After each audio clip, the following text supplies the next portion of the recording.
Estimadas, estimados, muy buenos días. Mi nombre es Francesca Tabellini. Yo soy la especialista en trata de personas y asistente senior del Programa Regional sobre Migraciones de la OIM, de la Organización Internacional para las Migraciones en Costa Rica.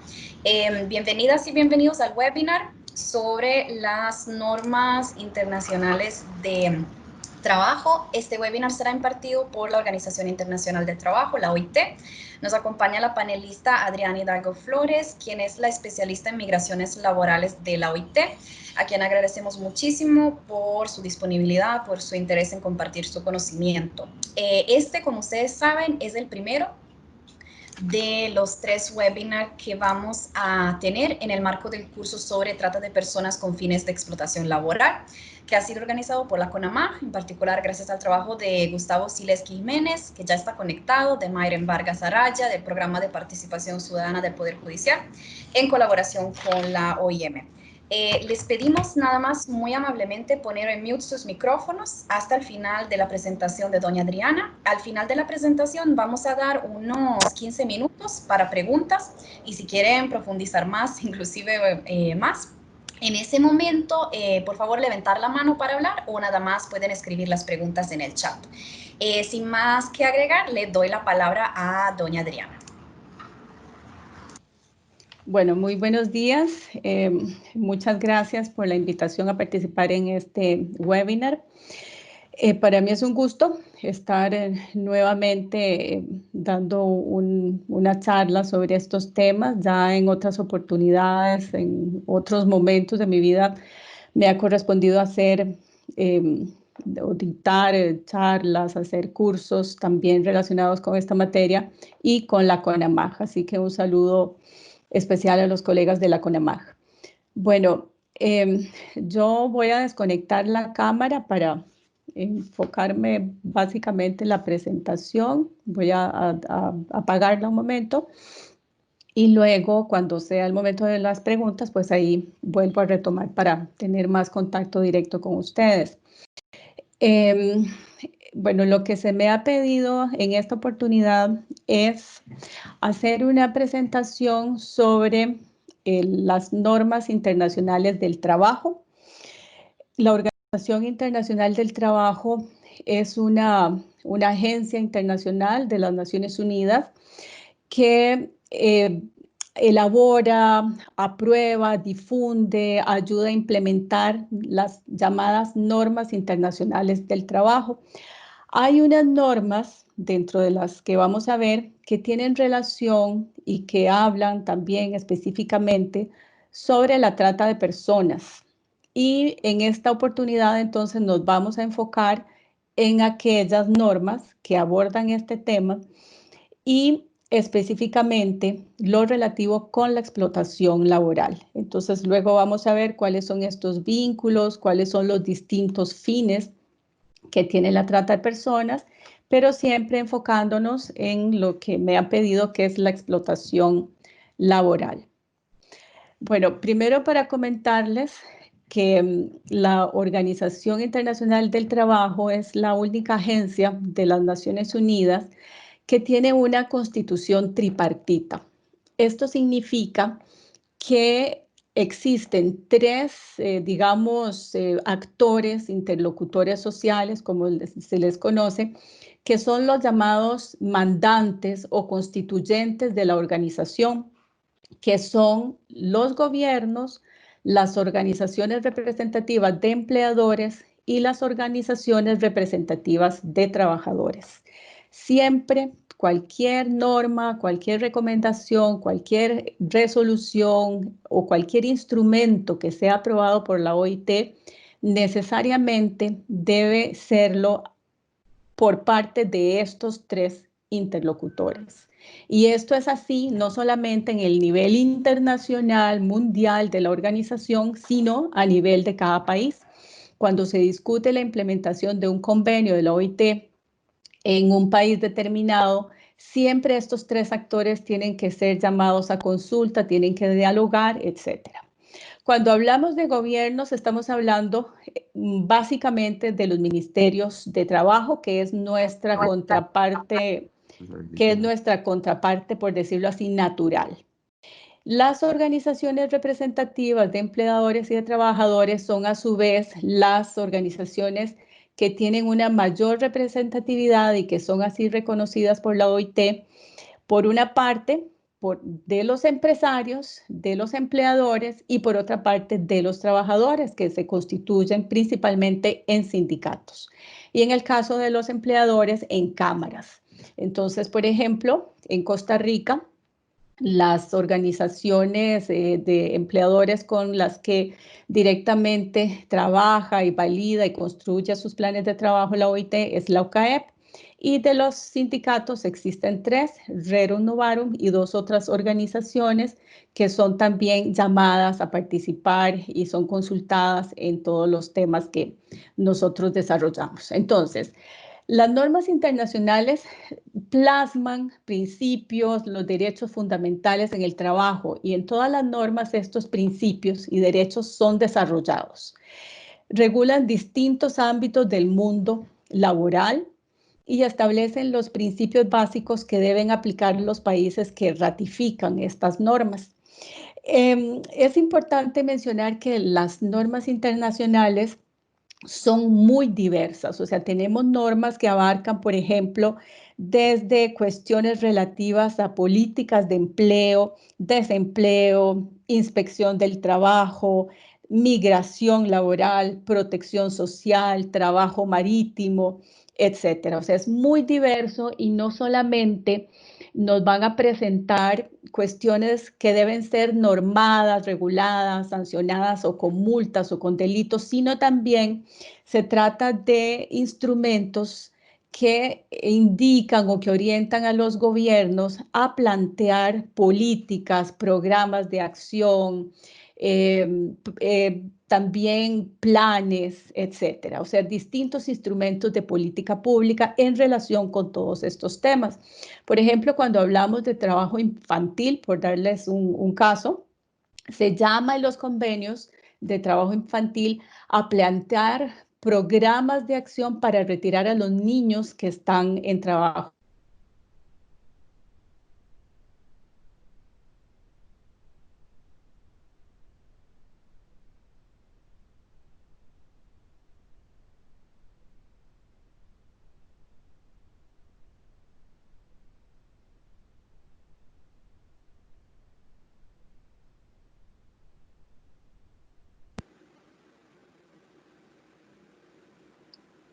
Disculpen, no se escucha.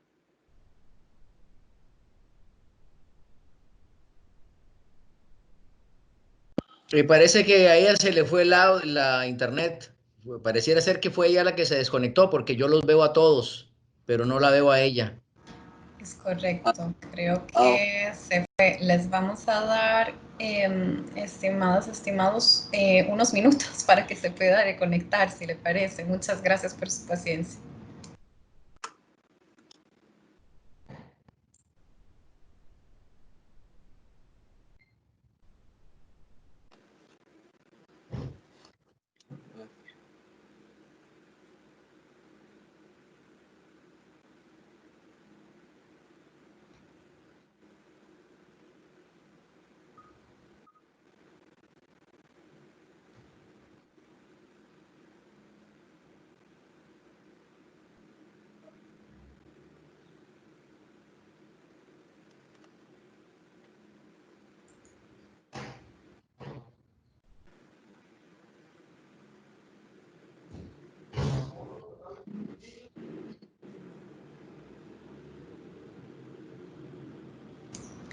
Para aprovechar ese tiempo, veo que está conectado don Gustavo. Gustavo, no sé si usted logra escucharme y no sé si quiere también dar unas... Sí, la veo y creo que también la escucho. Si quiere dar unas...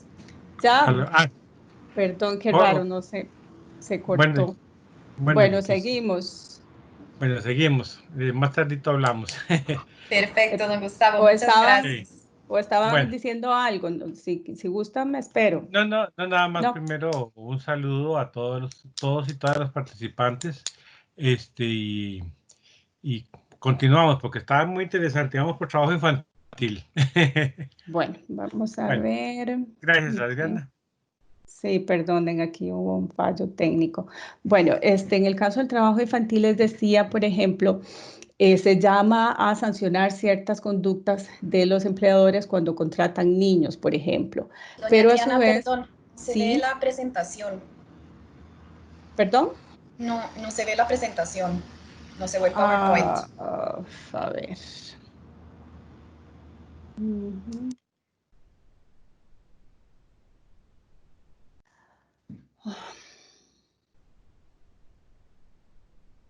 Ok, vamos a ver.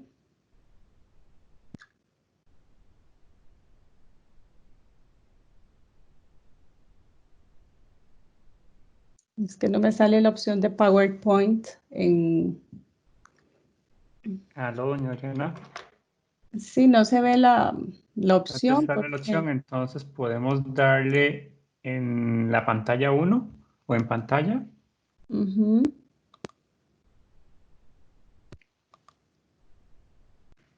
Sí, que le doy. Dale clic ahí entonces para ver si... Eso sí te va a mostrar todo lo que tienes en tu pantalla, entonces quiero ver que se refleje en el monitor y luego tendrías que poner de primero el PowerPoint. Ahí ya. Vamos a ver. Sí, Ya se ahora ve. sí. Ok, bueno. Listo, bueno, entonces en términos de trabajo infantil lo que les decía es eso, ¿no? Que por una parte se puede llamar a sancionar ciertas conductas, pero por otras a establecer programas para retirar a los niños del trabajo infantil, para protegerlos, reinsertarlos en la escuela, de pronto también en temas de trabajo y género. Se llama a establecer políticas que promuevan la equidad de género en la contratación laboral, etcétera. Entonces, esto para tener claro que no solamente se limita a cuestiones puramente normativas, sino de política pública. Bueno, por otra parte, también es importante hacer una, digamos, distinción entre los distintos instrumentos que conforman las normas internacionales del trabajo. Las más conocidas, las principales son los convenios y las recomendaciones. Los convenios son quizás lo más conocido por parte de ustedes y que se conoce más en la vida diaria, etcétera. Y estos lo que hacen es manifestar la importancia que le dan los mandantes tripartitos, que ya dijimos que son gobiernos, empleadores y trabajadores, que otorgan a determinados principios y valores del mundo del trabajo, como les digo, en los convenios. Las recomendaciones son instrumentos más operativos, no se ratifican como sí lo hacen los convenios. Y lo que hacen es complementar, dar orientaciones para hacer operativos los convenios. Y en algunas ocasiones, la mayoría, las recomendaciones acompañan los convenios. Es decir, por ejemplo, hay un convenio sobre trabajo infantil que va acompañado de la respectiva o correspondiente recomendación. Pero así también hay recomendaciones que son autónomas, que no van acompañadas o no acompañan a ningún convenio.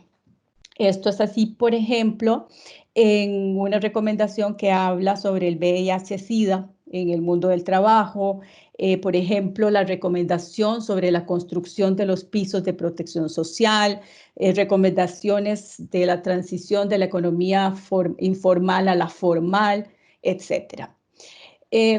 Estos convenios y recomendaciones son aprobados por la Conferencia Internacional del Trabajo, que se reúne una vez al año y van representaciones de todos los países miembros de la OIT y por cada país va una representación de los gobiernos o ministerios de trabajo, de las organizaciones representativas de empleadores y de trabajadores.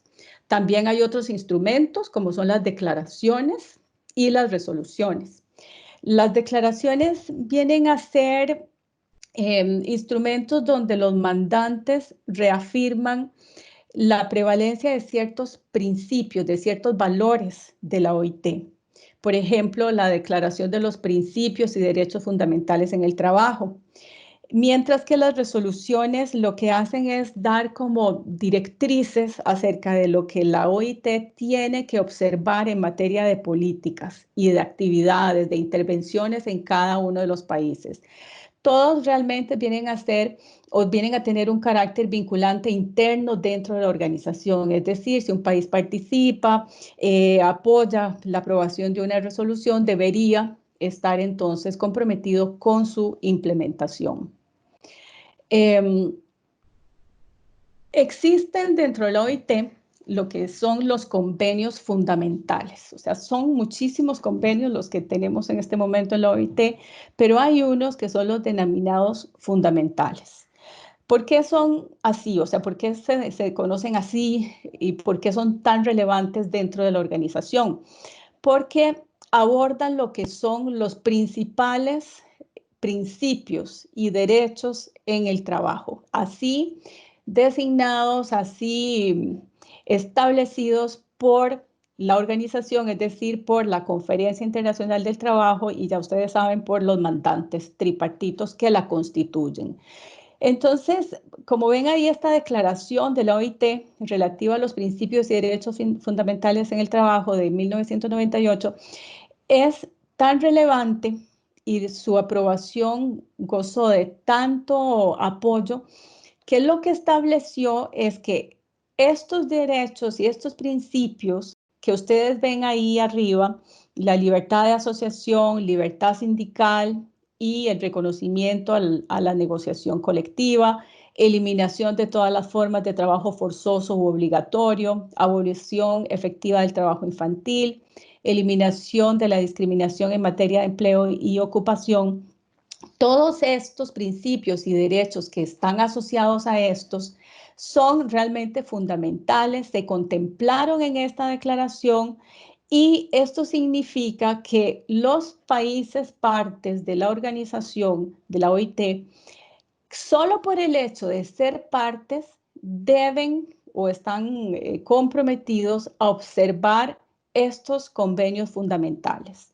Es decir, los hayan o no ratificado por el hecho de participar de la organización, por el hecho de ser integrantes de la OIT, están comprometidos con su observancia. Y entonces son precisamente los convenios que contemplan todas estas áreas del trabajo infantil, no discriminación en empleo, trabajo forzoso, libertad de asociación y sindicación, son los que se denominan los convenios fundamentales. En el nivel mundial, ya estos convenios han sido ampliamente ratificados por todos los países. En este momento la ratificación alcanza casi el 91%, 91.4%. Faltan 129 países que los ratifiquen para hablar de una ratificación universal. En este momento se tienen 1.367 ratificaciones y son, por supuesto, los convenios más ratificados a nivel del mundo por parte de lo que son normas internacionales del trabajo. Bueno, vamos a ir viendo rápidamente porque, francamente, para ver los convenios de la OIT se requiere un curso específico solo para ver uno solo o dos solos.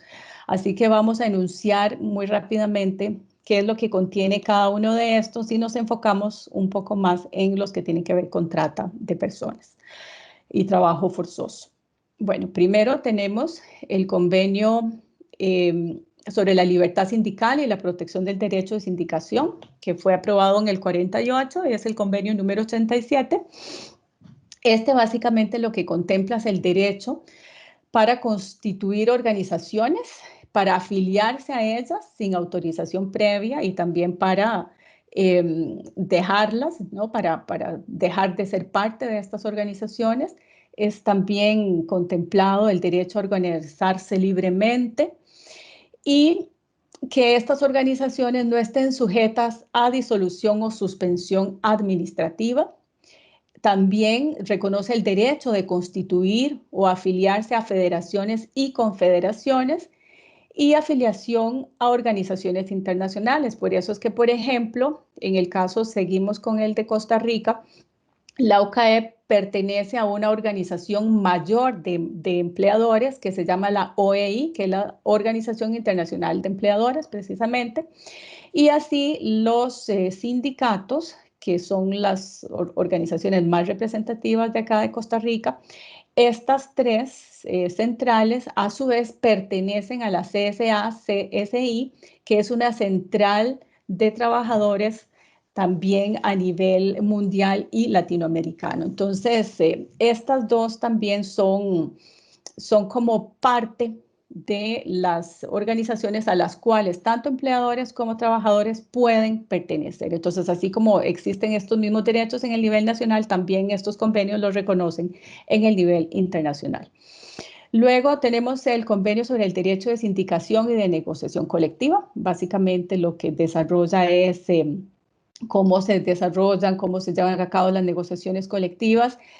También la protección contra la discriminación antisindical, las personas que participan en organizaciones sindicales. Y también brinda o llama a garantizar una protección adecuada contra la injerencia de unas organizaciones frente a otras. Otros de los convenios fundamentales tienen que ver, como ya les había mencionado un ejemplo, el trabajo infantil. El 138 habla sobre la edad mínima de admisión al empleo.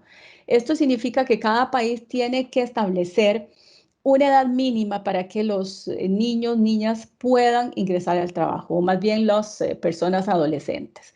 En el caso de Costa Rica, esta edad es los 15 años. Pero hay países, por ejemplo Haití, que tiene la edad de los 14 años. Sin embargo, en la realidad, muchos niños, muchas niñas trabajan antes de esa edad.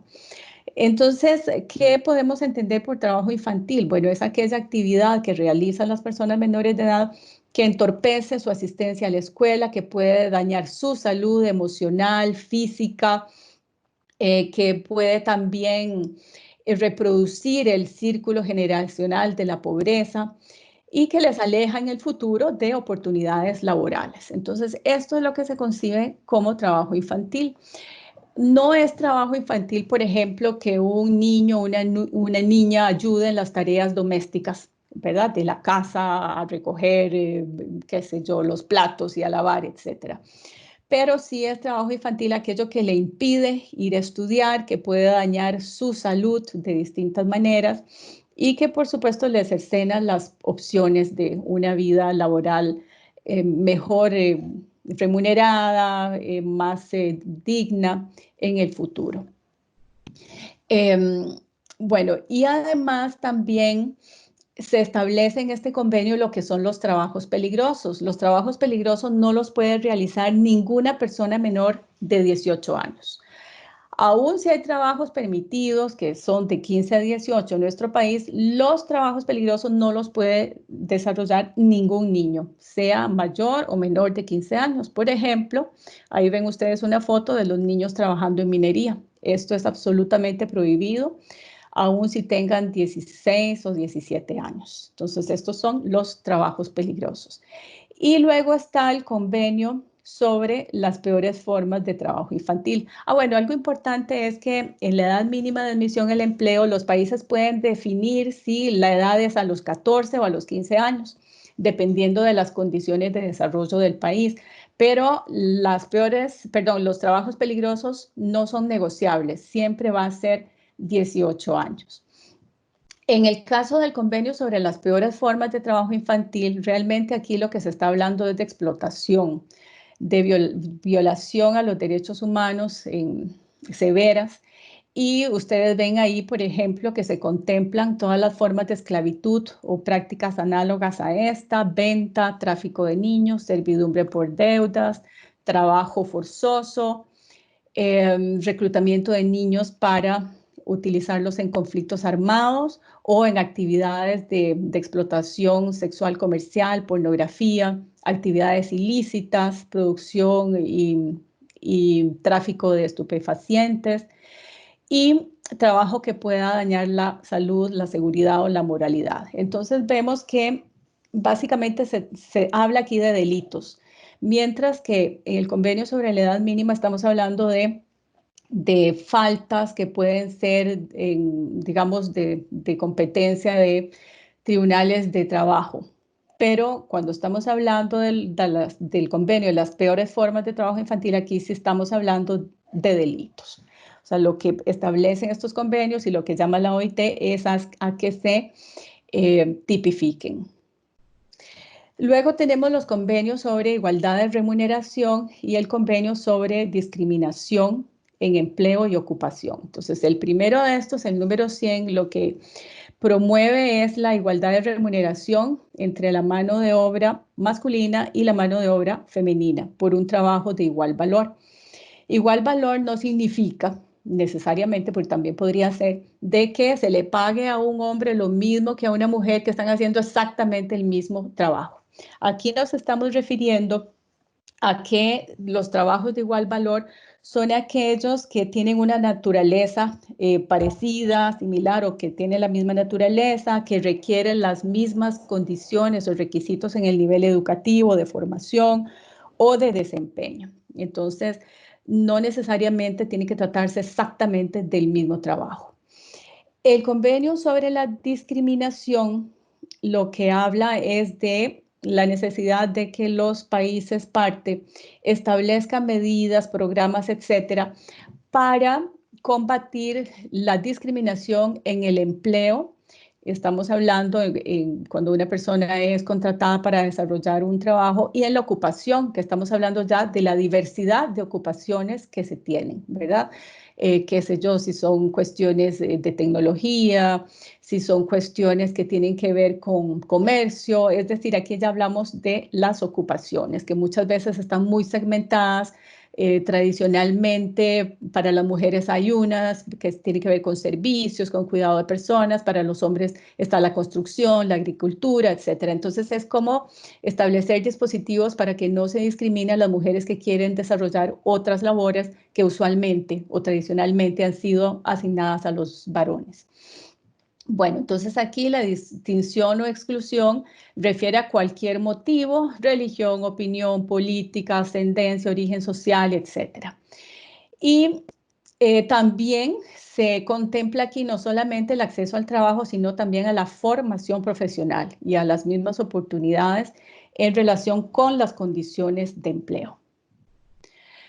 Luego tenemos los convenios que tienen que ver con el trabajo forzoso.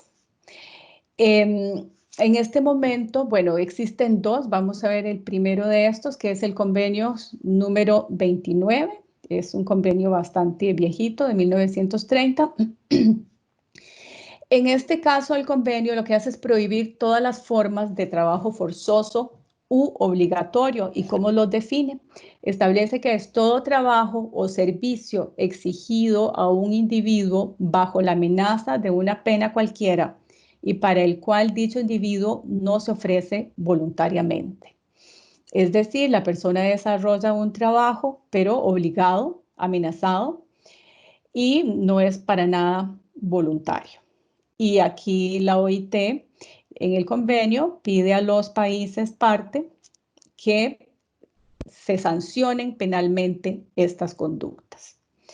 Existen también excepciones al trabajo forzoso, que son el trabajo que se hace para cumplir con el servicio militar, el trabajo penitenciario, pero bajo ciertas condiciones, el trabajo que se realiza en situaciones de fuerza mayor, como catástrofes o en situación de guerra, etcétera, y ciertos trabajos comunitarios. Este convenio también viene alimentado o complementado con un protocolo. Justamente los protocolos lo que hacen es complementar estas normas de un convenio y lo que hace es dar orientaciones más operativas para desarrollar acciones en el nivel preventivo, de protección y de reparación de los daños provocados a las personas por situaciones de trabajo forzoso. El otro convenio que tiene que ver con la abolición del trabajo forzoso es el 105, que es un poco, bueno, más reciente o más nuevo que el anterior. Y este principalmente se dirige a prever situaciones de trabajo forzoso que son impuestas por las autoridades estatales. Entonces, son convenios, ustedes los ven muy cortos. Realmente el desarrollo es de unos cuantos artículos, nada más.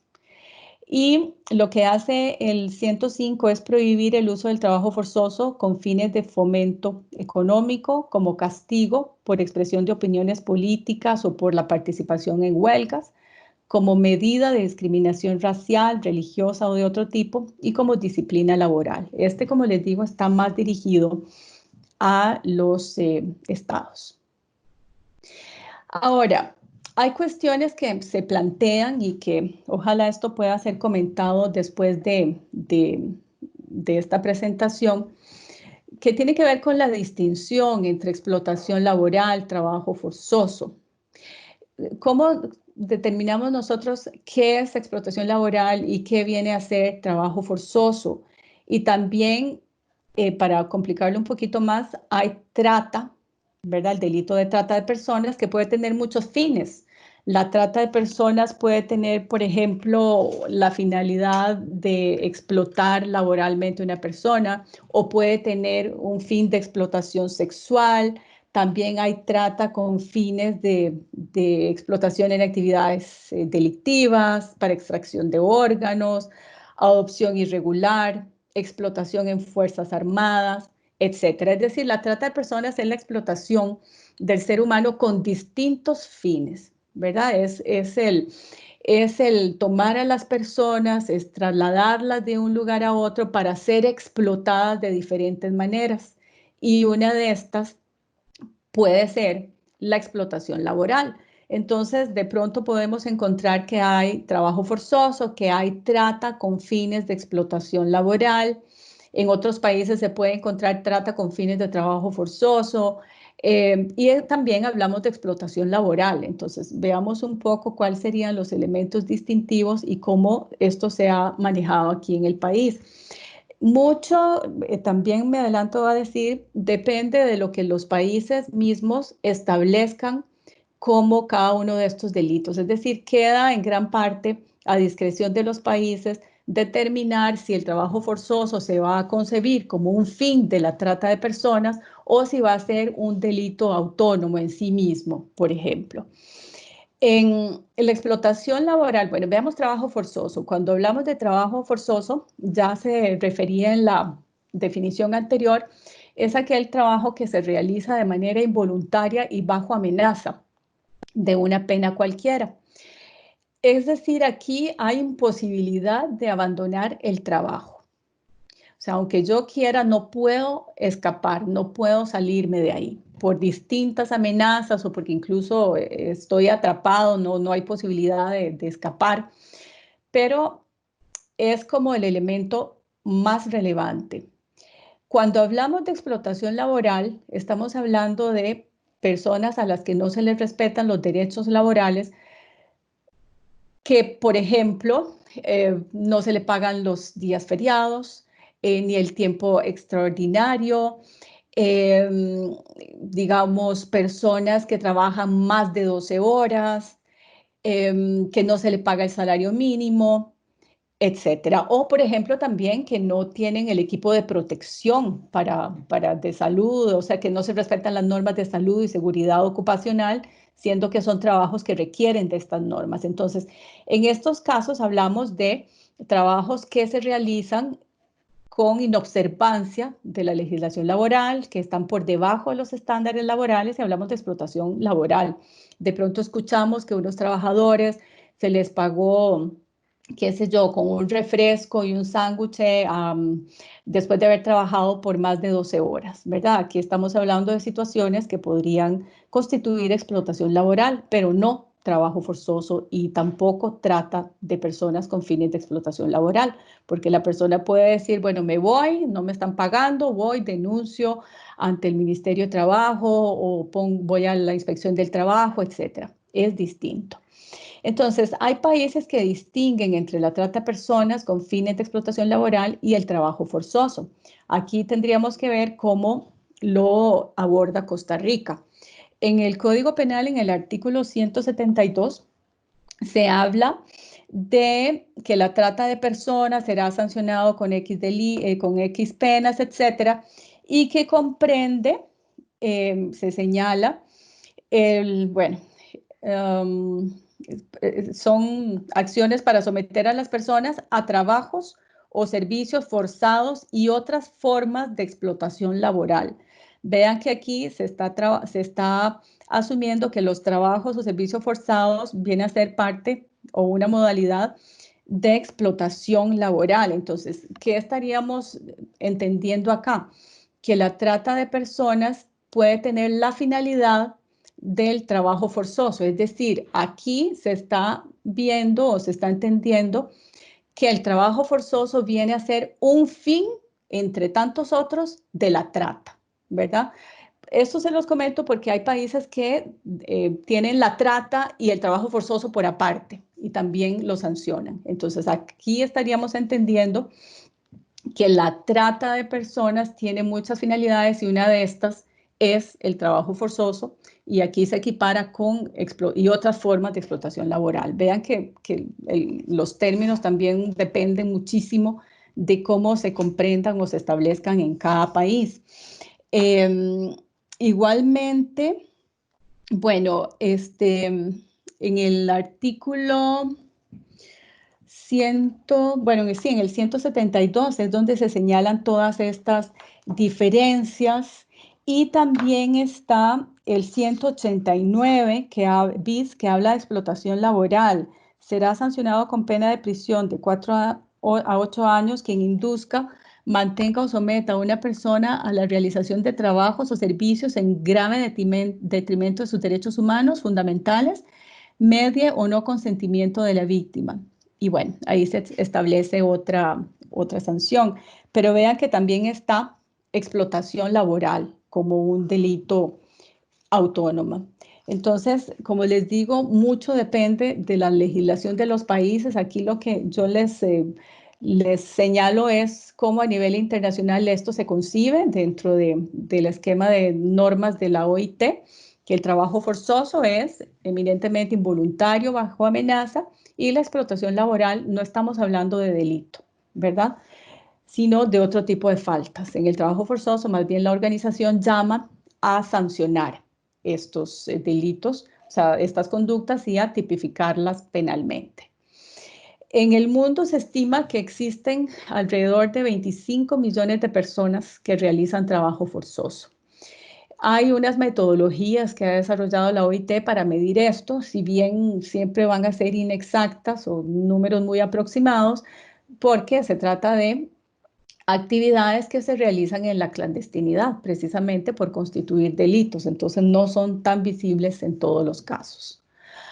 Hay algunas prácticas que ha desarrollado también la OIT para combatir este tipo de prácticas explotadoras o el trabajo forzoso, por ejemplo, que se llama la Iniciativa de Contratación Equitativa. Tiene una serie de principios y de directrices que ayudan a los gobiernos, a las organizaciones de empleadores y de trabajadores a determinar acciones, hacer intervenciones de mejora para garantizar una mayor protección a las personas trabajadoras. Por ejemplo, en lo relativo a la actuación de las agencias de empleo y a los intermediarios laborales. Muchas de las agencias de empleo, estamos hablando de las privadas, no están reguladas. Por ejemplo, nuestro país no tiene todavía una regulación sobre las agencias privadas de empleo. Esto quiere decir que muchas veces operan, o la mayoría operarán, es decir, fuera del marco legal, ¿verdad? Porque hay algunas pocas regulaciones, pero realmente no hay así como una ley o un reglamento que determine las funciones, cómo van a ser fiscalizadas, los requisitos para constituirse, etcétera. Hace tiempo hay un proyecto de ley por ahí elaborándose, pero no ha pasado a más. Entonces es importantísimo porque muchas de estas agencias lo que hacen es realizar o incurrir en prácticas abusivas, ¿verdad? Prometen un trabajo y resulta que es otro, las condiciones de empleo no son las que el trabajador esperaba, les pueden retener el pasaporte, les hacen deducciones salariales. Por ejemplo, a veces se dice que si le consiguen el trabajo, el primer salario va para la agencia privada. Ese tipo de cuestiones son las que se tratan de combatir y de prevenir con esta iniciativa. Entonces, es una iniciativa que opera en el nivel mundial, lo que promueve es básicamente reforzar las leyes, los controles de aplicación, promover normas y prácticas empresariales justas, dar más autonomía y protección a las personas trabajadoras. También se fomenta el intercambio de buenas prácticas y bueno, al final lo que se quiere con esto es tratar de reducir el costo de la migración y, por supuesto, prevenir este tipo de delitos. Es decir, es para hacer la contratación más segura, más limpia, por decirlo así, más equitativa. Y esto es lo que se promueve. Bueno, finalmente, me han pedido también hablar de un convenio que no es de los convenios fundamentales, que ya repasamos rápidamente todos, sino que pertenece a lo que dentro de la organización se llaman los convenios de gobernanza.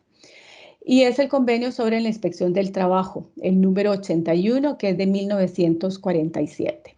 Estos convenios de gobernanza no son fundamentales, pero son denominados prioritarios y precisamente lo son por cuanto son fundamentales o básicos en el funcionamiento del sistema de las normas, porque por medio de la inspección es que se corrobora, se fiscaliza que las normas laborales sean implementadas. Entonces vean que tiene que ver con la gobernanza en general de las normas del trabajo. Bueno, primero, la inspección del trabajo tiene un rol fundamental. Examinan cómo se aplican las normas internacionales, previenen a empleadores y trabajadores sobre cómo mejorar su implementación en términos muy variados en relación con jornadas, con salarios, normas de salud y seguridad, etc. También, en muchos casos, los inspectores de trabajo identifican lagunas, deficiencias en la legislación y tienen también un papel clave en cuanto a la aplicación igualitaria de las normas. Se señala siempre que la inspección del trabajo tiene tres funciones fundamentales. Una es, digámoslo así, como la educativa, preventiva, que es el de orientar, asesorar para el mejor cumplimiento de las normas. Tiene otra que es de vigilancia de las normas y otra que es ya de exigir, de plantear denuncias, etcétera, e incluso en algunos países de imponer directamente las sanciones. Entonces, es importantísimo el rol que juega la inspección del trabajo. Ahora, y ya esto como para terminar y dejar ahí una pregunta planteada, ¿cuál vendría a ser el papel de la inspección del trabajo en cuanto a la trata de personas y en particular en cuanto al trabajo forzoso? Porque ya lo tenemos más claro en cuanto a la explotación laboral, si la entendemos como aquel trabajo que se desarrolla inobservando las normas laborales. Aquí estamos hablando de delito. ¿Cómo se maneja un inspector de trabajo si llega a un centro de trabajo y se encuentra con que la situación ya no es de explotación laboral, de violación de derechos laborales, sino que estamos hablando de una conducta que puede constituir un delito?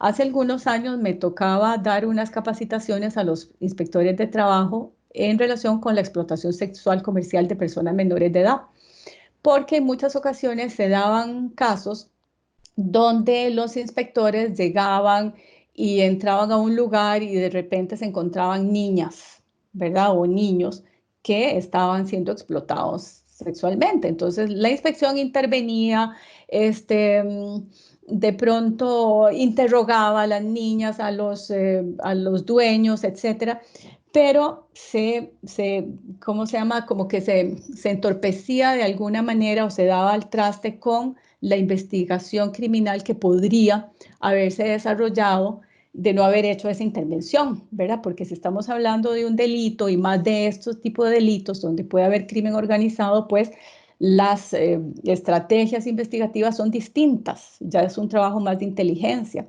Entonces es muy importante trabajar en coordinación con la Inspección del Trabajo y establecer normas, protocolos, etcétera, en relación con este tipo de situaciones, cuando se las encuentran, cómo reaccionar, cuál es el rol que debería tener en ese momento, cuáles son los pasos que debe tener.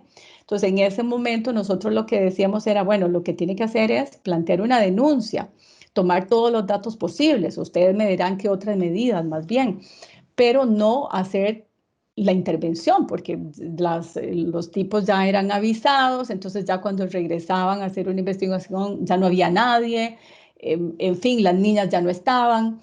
Es decir, esto tiene también que verse con cuidado. Entonces, yo lo dejo planteado hasta acá. El papel de la inspección es fundamental, pero veamos entonces, cuando hablamos de trabajo forzoso o de trata con fines de explotación laboral, de qué estamos hablando, de cuál debería ser o cuáles son los pasos que la inspección del trabajo debería considerar en este tipo de situaciones. Bueno, yo llegaría hasta aquí para abrir ya un espacio más de discusión y de comentarios, y voy a ver cómo quito aquí entonces esta pantalla.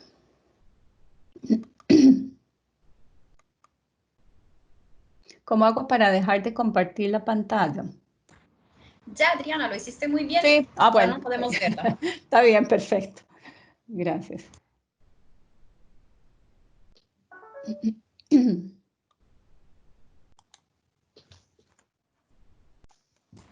Adelante, don Gustavo. Bueno, primero externar mi saludo a doña Adriana. Hace tiempo que no nos vemos y que estamos deseando que se vuelva a acercar por ahí para su comisión de acceso a la justicia de la población migrante y refugiada para ver si hacemos algunas otras actividades para esta población. Sí, tengo varias preguntillas. Vamos a ver si me escuchan bien.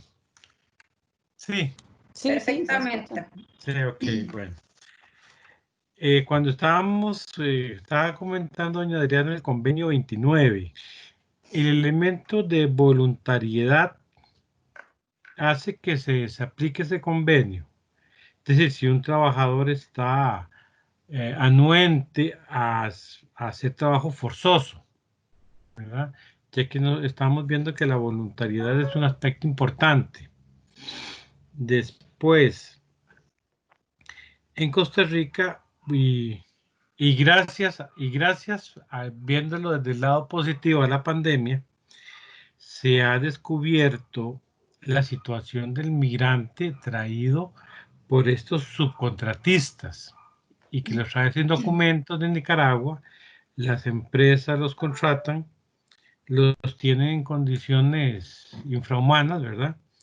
Que ya eso se sabía que se venía dando, se venía gestando. Inclusive nos recuerda que hace unos días, el año pasado, antepasado, salió una noticia en que se descubrieron nicaragüenses trabajando en una empresa. Alguien los denunció, llegó migración, los deportó y ellos se quedaron sin el posible reclamo de sus derechos laborales. La OIT en esa materia ha emitido algún criterio o lineamiento. Si existe, ¿verdad? Sobre todo la figura del contratista. La sala segunda ya se ha pronunciado al respecto digamos, del caso de los NOVE, ¿verdad? Eso sería para no acaparar el espacio. Gracias. ¿Y vemos otras preguntas o de una vez contesto? Sí, Adriana, sí hay otras preguntas. Ok. Bueno, primero sobre la voluntariedad, sí, porque en ese momento entonces si el trabajador está siendo explotado, pero puede dar por finalizada la relación laboral y puede decir, como yo les daba un ejemplo, bueno, ya yo me voy de aquí no me están respetando mis derechos, no me están pagando y se va, no sería entonces trabajo forzoso, porque estaría precisamente, como decía la pregunta, ausente el elemento de la no voluntariedad. Entonces vendría a ser explotación laboral, pero no un delito, ¿verdad? Porque la persona no está imposibilitada de abandonarlo. En el caso del subcontratista, hay los convenios de migración laboral de la OIT, que no están ratificados por Costa Rica, por cierto, establecen que si la persona por alguna razón debe abandonar el país y se le adeudan estas prestaciones laborales, tiene el derecho de permanecer hasta que le sean cancelados. Lo que pasa es que esto en la práctica no siempre se aplica. Como decían, en algunos casos son deportados y pierden la oportunidad de plantear las demandas pertinentes o lo que fuera.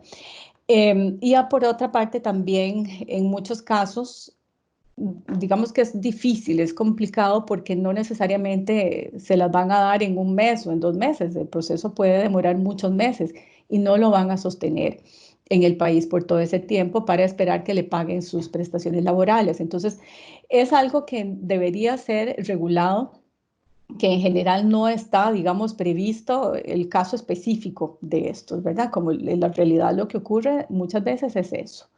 Y sin embargo, sí hay algunas disposiciones sobre los subcontratistas en el Ministerio de Trabajo. Sí existía, no me acuerdo si es una resolución, un reglamento, no me acuerdo, pero sí existe una disposición en relación con la subcontratación para la inspección. Entonces, los inspectores, si determinan que hay algún incumplimiento o alguna mala actuación de los subcontratistas, también ellos pueden ser denunciados. Es que muchas veces ellos se esconden porque no son parte de la empresa, sino que son subcontratados por el empleador. Entonces, muchas veces o el subcontratista desaparece o desaparece el empleador porque dice, no, yo no soy el que tiene la relación laboral con ellos, sino que es el subcontratista. Entonces, hay una disposición que tiene interna el Ministerio de Trabajo para que la aplique la inspección, que tiene que ver con eso, que la denuncia va contra los dos, tanto el subcontratista como para el empleador o el patrono. Y lo que se está viendo, bueno, son estos casos. Ahora con esta situación de la pandemia se ha dejado ver muchísimas situaciones donde los subcontratistas saben que un empresario, una empresa determinada requiere a, no sé, 50 trabajadores, el subcontratista va, los recoge, los monta en camión y los deja. Entonces, estas cuestiones están siendo intervenidas, primero, porque muchas personas estarán en condición irregular. Segundo, porque no es la forma de contratación, no es como que se traen y se depositan en un lugar, y menos ahora en el caso de la protección de la salud y seguridad. Entonces, estamos como OIT también trabajando en esa línea, viendo de qué manera se pueden apoyar a los empleadores y hacer acciones de sensibilización para que no se incurran en estas prácticas, porque lo que hacen es elevar los niveles de contagio entre los trabajadores, y ahora ya se han aprobado muchas normativas de salud para impedir que estas situaciones se lleven a cabo. Lo que pasa es que aquí lo que se está regulando es más sobre todo en los centros de trabajo, es decir, cómo evitar los contagios en los centros de trabajo cuando los trabajadores ingresan, pero no afuera, o sea, desde que llegan, o sea, cuando llegan en el camión y los dejan en una empresa. Entonces, lo que hay ahora que regular o ver cómo se protegen en estas situaciones los trabajadores antes de llegar a las empresas para evitar los contagios y estas prácticas. Y entonces ahí viene un papel importantísimo por parte de la inspección para fiscalizar el funcionamiento de los subcontratistas. Gracias, Adriana. Vamos con don Edgar primero, luego don Gustavo y Myron. Sí, muchísimas gracias. ¿Me escuchan? Sí, se escucha. Muchísimas gracias. Me quedó muy claro que, de acuerdo con el artículo 272 del Código Penal, el trabajo forzoso y la explotación laboral están contenidos para la persecución del delito de trata de personas. Pero no me quedó claro si también está previsto en el contexto fuera del delito de trata de personas. Esa es mi pregunta. Más bien, esa es mi primera pregunta. Y mi segunda pregunta es, ¿qué opinión le merece en el contexto, qué opinión le merece el establecimiento en las instituciones públicas de cuotas de participación femenina? Esas son mis dos preguntas. Gracias, don Edgar. Seguimos con don Gustavo. No la escuchamos, Gustavo. Perdón, es que ahora sí apago el micrófono. No, para los efectos tal vez sería bueno indicarle a los participantes que el artículo 72 y 94, inciso 5 de la Ley de Migración, establece la facultad al juez de ordenar a la Dirección de Migración la permanencia del trabajador en el país mientras se resuelve un proceso judicial independientemente de que tenga o no tenga permiso en el país, o sea, visa, ¿verdad? O alguna de los establecimientos de visa. Esto para los efectos de llenar este vacío, porque el juez tiene esa facultad. Y es muy clara la ley, dice ordenar a la Dirección General de Migración la permanencia en el país del migrante mientras se resuelve el proceso, ¿verdad? También, si ustedes, los invito a ingresar a la página de la CONAMAC. Ahí está las directrices. Hay tres directrices en las diferentes áreas, ¿verdad? Penal juvenil, migración, penal juvenil, pensiones alimentarias, violencia doméstica y laboral, y la directriz general que establece cómo se aplica ese artículo 72 que se hizo junto con la Dirección de Migración hace unos años. Esto para efectos de que no se vean violentados los derechos de las personas migrantes, ¿verdad? Solamente eso. Gracias. Gracias, don Gustavo. Y creo que es doña Mayrem. Hola, sí, buenos días. Yo quería consultar a la expositora porque nos ha llegado algunas consultas a la Subcomisión de Migración y Refugio sobre que es muy común que cuando llega una persona a denunciar al Poder Judicial, llegan más que todo a la sede laboral, no penal, y los casos se suelen ver desde una perspectiva de explotación laboral y se resuelven todos desde el tema laboral, pero se invisibiliza la trata de personas, el delito penal que hay ahí. Entonces, hay una serie de indicadores o tal vez como esos puntos que podemos tomar en cuenta desde los despachos judiciales de cómo identificar cuando una persona, además de ser víctima de explotación laboral, también está siendo víctima de trata. Si hay como algún tipo de checklist, indicadores que podemos tomar en cuenta desde las oficinas judiciales. Muchas gracias, doña Mayrem. Adriana, si quiere contestamos a esas tres preguntas antes de seguir con doña Lizzy. Nada más tiene el micrófono apagado, doña Adriana. Perdonen. Sí, bueno, yo realmente tengo un poco también las mismas dudas que la persona que consultaba sobre la explotación laboral, que yo creo que eso es algo que tiene que ser aclarado, y me imagino que ya existe una postura por parte de la fiscal que lleva estos temas de trata, porque sí, efectivamente está el delito de trata con distintos fines, y ahí se ve que uno de los fines, como mencionaba, es el de someter a las personas a trabajos o servicios forzados y otras formas de explotación laboral. Pero también está el delito de explotación laboral, que es la persona que induzca, mantenga o someta a la realización de trabajos o servicios en grave detrimento de derechos humanos. Lo que pasa es que los indicadores, y esto me lleva también a conectarlo con la última pregunta, de la trata de personas son distintos al de la explotación laboral. Por ejemplo, cuando hablamos de trata, tienen que haber ciertos requerimientos en relación con los medios, con la acción y con los fines. Entonces, si hablamos de medios, puede usarse el uso de tecnologías, se puede recurrir a la amenaza, al uso de la fuerza, coacción, engaño, abuso de poder, etcétera. Tiene que haber traslado, captación de la persona, ocultamiento, retención, o digamos la persona puede ser trasladada no solamente de un país a otro, sino internamente, y los fines también son diferentes. Entonces, la trata tiene etapas, tiene la etapa de la captación, tiene la etapa del viaje y el tránsito, y tiene la etapa de la explotación misma, e incluso hasta uno puede agregarle otra que es el rescate y la fuga. Entonces, realmente son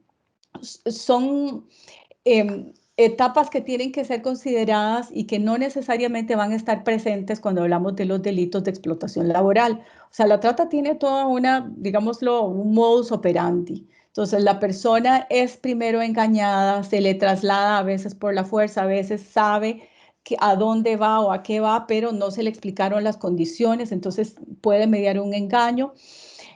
Cuando se trata de personas menores de edad, no importa si hubo engaño o no, simplemente por ser menor de edad es inválido el consentimiento de la persona. La persona es llevada para ser explotada bajo condiciones que nunca se le dijeron. Hay coacción, hay engaño, etcétera, y no necesariamente eso va a estar presente en el caso de la explotación laboral.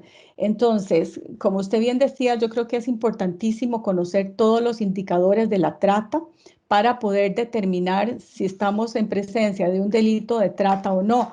Por ejemplo, hay indicadores de las propias personas, de las víctimas. Indicadores típicos de trata es, por ejemplo, cuando una persona trabaja y no habla, cuando se le pregunta no dice nada sobre sí misma, o cuando se le dice dónde vive usted, no tiene muy claro cómo dar la dirección, cuando muchas veces es acompañada por alguien y la otra persona es la que responde cuando se le preguntan las cosas. Es decir, son todas indicadores que dicen, no, este no es una persona que está trabajando en una empresa y le están pagando menos de lo que se debe, sino que hay algo más, o la persona tiene moretones, no habla bien la lengua del país a pesar de vivir hace muchos años. O sea, son realmente indicadores que hay que estudiar. Hay mucho material en eso. Yo incluso podría hacer llegar algunos materiales donde se habla de los indicadores de la trata. En un tiempo estuve, bueno, más o menos, hace unos 3 años, estuve coordinando un proyecto de trata con la Fundación Paniamor y ahí hicimos toda una recapitulación, ¿verdad? Una sistematización de los indicadores de trata. Entonces, esto lo podríamos compartir con ustedes porque yo creo que es muy importante para saber diferenciar unas situaciones de las otras. Me preguntaba sobre las cuotas de participación. Los convenios no hacen referencia a las cuotas. Eso queda a discreción de los países que son los que establecen. No, en la OIT lo que se dicen en estos convenios es que debe promoverse la igualdad en el trabajo, la no discriminación, etcétera, pero no se habla de las cuotas de participación política, por ejemplo. No es en ese sentido. Es en no discriminación en acceso al empleo, a oportunidades laborales, pero no habla en ningún momento de cuotas de participación. Y muchas gracias. sí, y creo que eso es básicamente lo que, sí, creo que es eso. Y como les digo, podría yo socializar con ustedes información sobre los indicadores de trata, porque hay también indicadores para trata con fines sexuales, hay también para cuestiones laborales, ¿verdad? Muchas gracias, Adriana. Como ya pasaron las 10, si quieren tomamos las últimas preguntas. Veo que doña Lizzy tiene la mano levantada, entonces empezamos con usted, doña Lizzy. Sí, muchas gracias. Bueno, muy buenos días a doña Adriana y a todas las personas participantes. En realidad, bueno, ¿me escuchan primero que nada? Sí. Ok. En realidad no es una pregunta, más bien es un comentario en virtud de la acotación que hizo don Gustavo Sileski con respecto al permiso provisional que podemos autorizar los jueces. Los que tenemos la experiencia de trabajar en zonas fronterizas, yo estuve mucho tiempo desempeñada en corredores y actualmente estoy en San Vito, que además, o en Cotobruz, que también comparte una zona fronteriza, nos hemos encontrado con la tal vez traba o la imposibilidad de en algunas ocasiones utilizar esta posibilidad como jueces que somos, en razón de que, y no lo dice el artículo, pero al momento de utilizarlo en la práctica es cuando nos damos cuenta. Este artículo realmente resulta inaplicable cuando la persona no cuenta con ningún tipo de documento de identidad. Digamos, es uno de los requisitos que pide migración para poder ejecutarlo como medida o como orden de un juez, y es que evidentemente, este artículo es aplicable únicamente a los casos de las personas que se encuentran con un estatus migratorio irregular, Pero la mayoría de esas personas, y bueno, tal vez la licenciada Alejandra, que también sé que está en una zona fronteriza, nos encontramos que en la práctica un gran porcentaje de estas personas que se encuentran con un estatus migratorio irregular no portan ni siquiera un documento de identidad. Entonces, en el momento en que uno pues le ordena migración y extranjería, la aplicación de esta medida, migración y extranjería, lo que te va a contestar es que no se puede ejecutar porque esa persona no tiene ningún documento de identidad y entonces pues no tiene ninguna aplicación práctica. Y lo comparto como experiencia porque en realidad indico, el artículo no dice nada con respecto a esta situación y pues a mí me ocurrió en una ocasión, evidentemente esa fue la respuesta de migración y extranjería y desde eso pues aprendí que en realidad este artículo resulta inaplicable en esas condiciones. Nada más a manera de comentario porque pues en la práctica muchas veces los artículos están muy bien estructurados, son muy bonitos, pero en la práctica resultan pues inaplicables, únicamente a modo de experiencia. Yo creo que eso lo que denota es la falta de articulación entre las políticas migratorias y las laborales, donde tiene que haber una conexión para contemplar todas esas cuestiones. Incluso cuánto tiempo va a estar esperando el trabajador y haciendo qué, si no puede trabajar, va a estar ahí encerrado, no sé, en un albergue o qué sé yo, mientras le pagan las prestaciones. O sea, yo creo que sí es de revisar. Muchas gracias, doña Lisi. Y también Alejandra. Sí, muy buenos días, ¿me escuchan? Sí, se le escucha. Gracias. Bueno, compañeros, lo mío no era una consulta, sino más bien un aporte a lo que dice la licenciada Dayana. Porque sí, efectivamente nosotros o los compañeros que hemos tenido la posibilidad de siempre estar o de tener la experiencia laboral en sectores fronterizos, yo estuve en corredores, soy de la zona de los Chiles, actualmente estoy en Upala, he laborado mucho tiempo en el Juzgado Penal de San Carlos, sabemos que efectivamente, digamos, como usted lo estaba aclarando, es una falta de articulación en todos los sentidos, ¿verdad? Porque también, como usted lo estaba diciendo, doña Adriana, además de esto, ¿verdad? Lo que muchas veces es cuestionado por el Ministerio Público en algunas audiencias, por ejemplo, de prisión preventiva, es, ok, sí, licenciada, la defensa va a pedir que se ponga en libertad, pero este sujeto o esta persona es completamente indocumentada, no podemos por ello darle un permiso temporal de estadía y no podemos tampoco girar un impedimento de salida del país, porque esa es otra cuestión también, ¿verdad? Ni siquiera eso, no se puede girar ni siquiera un impedimento de salida del país, porque para optar por la aplicación de este tipo de instituto, tiene que estar legalmente registrado en las bases de datos de ingreso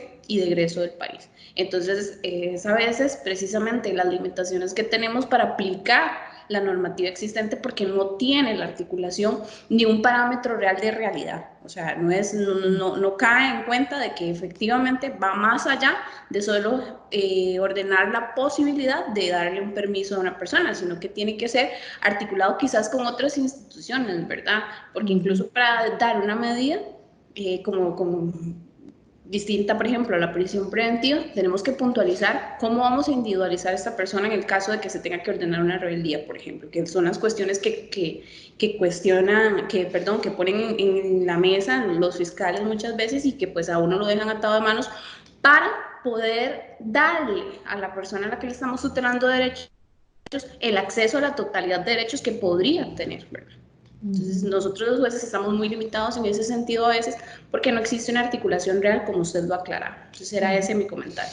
Sí, bueno, yo aprovecharía, Gustavo, como para llevar esos temas ahí a la comisión que ve estos temas en la Corte, porque están las directrices, ¿verdad? Que definen que no importa si la persona no tiene ningún documento, ni siquiera si está en condición irregular, que no importa si tiene o no tiene documentos, igual puede ir a la jurisdicción laboral a reclamar sus derechos, pero en la práctica qué es lo que pasa, ¿verdad? ¿Qué es lo que están diciendo las colegas? Entonces, creo que es uno de los temas que se podría llevar a día de discusión de la subcomisión. Sí, sí, claro, considero que es sumamente importante porque no es lo mismo lo que dice la norma que lo que se halla en la práctica. Las primeras dos directrices establecen los lineamientos que se pueden utilizar para efectos de identificar a una persona, ¿verdad? Porque muchas veces en aspectos laborales nos indicaban otros profesionales que inclusive puede ser una persona que no lleve ni siquiera un documento y que esa persona puede ser conocida hasta con un alias, ¿verdad? Y que si el patrón no lo reconoce como ese alias, ¿verdad? como Juancito o Morenito, etcétera, etcétera, ya había un reconocimiento de quién era la persona. Pero efectivamente topamos con otra realidad. Bueno, cuando le pagan las indemnizaciones, ese Morenito, ese Juancito, no va a llegar al banco a retirar las prestaciones con el mero dicho, sino que necesita por lo menos un documento para retirar los recursos bajo el criterio de los bancos que utilizan la política de conozca a su cliente, ¿verdad? Es decir, esos son los cambios que tenemos que procurar, que solicitar y adaptándolos a esas realidades, ¿verdad? Sí, efectivamente estos temas estoy tomando el apunte porque sí hay que llevarlos a efecto a análisis por lo menos y recomendación de la subcomisión, donde está también la Dirección de Migración, porque ellos son los que, la contraparte que deberían de llevar esta información y decir, vean, nosotros tenemos el problema de que no podemos darles estatus provisional porque no tienen un documento, ¿verdad? Y ahí es donde entraría también en juego los consulados, ¿verdad? Solicitar la ayuda del consulado para tratar de identificar o por lo menos tener un documento que nos identifique a esa persona. En un momento, no sé si todavía se estará dando, pero digamos, el consulado nicaragüense daba un carnet de reconocimiento de nicaragüense, ¿verdad? En el país. No sé si los estarán dando después del conflicto que hubo internamente en Nicaragua. Y ahora, bueno, tenemos el problema de la pandemia, no sé cómo estar actuando. Eso sería, muchas gracias.